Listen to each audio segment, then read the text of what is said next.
Francisco's school, it's the Bay Area's school, it's the people's school, and it's very important that we stand up and we say that, because the situation that we're facing right now is dire and important. We want this college to be here for another 75 years and beyond, doing the excellent work that Tariq spoke about, that we do for students every day. And we are committed to ensuring that that happens and that we maintain the educational quality that we have had and the commitment and the passion for our students and for the community, and particularly for our most vulnerable students, who are the students who will be pushed out, make no mistake, are already being pushed out, if we don't find a way, a pathway through to save this school that retains it as a school with the kind of integrity and care and passion and commitment that San Franciscans not only deserve, but voted at 73% to ensure that we were able to maintain.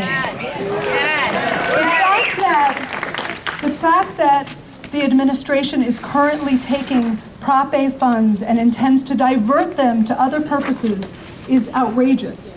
The audacity of saying to the public that the only way to save City College, from their perspective, is to move all that money aside to spend it on accreditation purposes is unbelievable.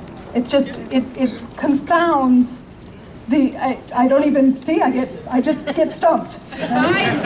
It's so ridiculous that we're standing here talking about how to move this college forward and wanting, does everyone here want to see this college move forward? Yes! Are you sure? Yes! Doesn't mean we don't have changes to make. There have already been quite a lot of changes made. Some of those are for the better, some of them not so much, and then some of them we don't even have a clear idea of what they are. We just know that they're happening to us, right? Not to mention the layoffs and the pay cuts, the imposition of pay cuts without good faith bargaining at the bargaining tables here at the college.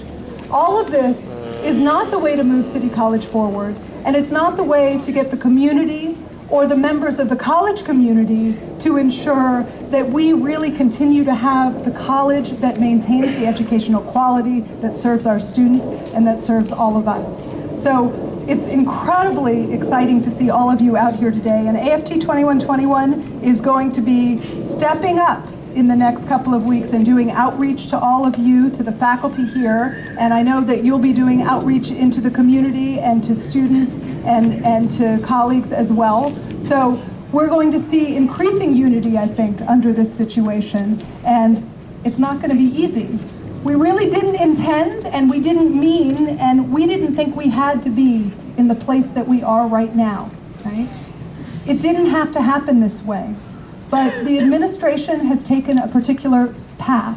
And one of the things I wanted to make sure to call to your attention is this yellow sheet of paper right here that we're passing out. It says, what is the Scott-Skillman gap?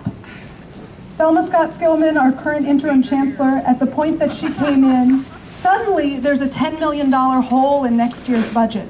That hole wasn't there in any budget predictions, in any budget scenarios before November, as long as we asked and achieved what the taxpayers stepped up to do, which is to pass Proposition 30 for education around the state, and also to pass Proposition A at 73%, bringing over $100 million to the college over the next 8 years. But suddenly we have a gap next year. So please take a look at this to understand what the Scott-Skillman gap is and talk to us. Now, I did have a question about, I didn't forget, there was a question about the accreditation commission and who they, can somebody ask that question again? Who do they represent? And who do they represent? So as I understand it, I'm going to try to remain, there is a sign over here, accreditation equals 1% solution. So that's an answer. I'll try to give you a technical answer, right? This college actually helps pay to keep the Accreditation Commission, the ACCJC, afloat. Right. So we spent, I believe, last year, not even in the current budget year, but last year I believe it was nearly $150,000 for accreditation purposes. And every community college around the state and every college accredited by the Accreditation Commission actually pays to keep the Accreditation Commission doing what it's doing. And under other circumstances, that might, right, that seems like a good idea. Accreditation is not in and of itself a bad idea, right?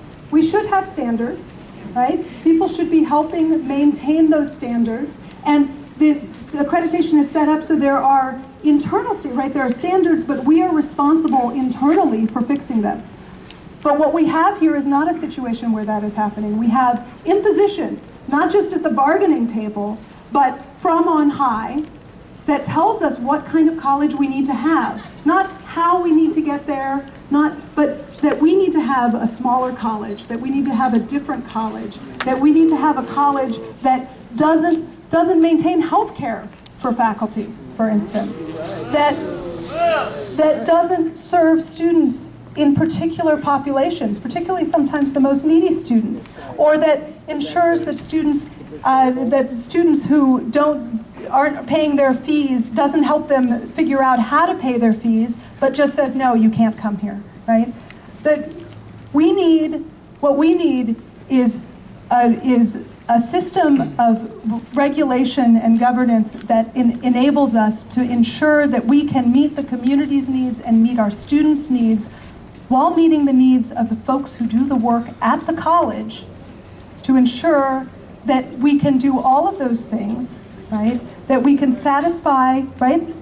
It's reasonable that San Francisco should feel that we are fiscally sound and stable. We agree with that, right? So under that circumstance, it might make sense that we would reasonably and cautiously, but increase our reserves, right?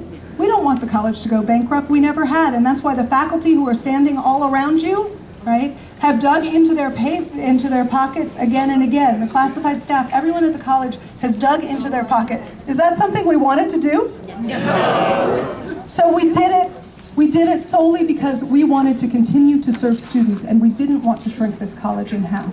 We're going to ensure that we don't shrink this college in half, but we're going to do it, and that it remains, as Diamond Dave just reminded us, a community college. Yeah. Our community college. So, whose school? Our school. Whose school? Our school. Whose school? Our school.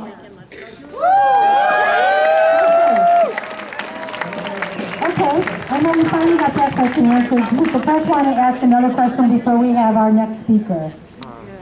Are you part of the press?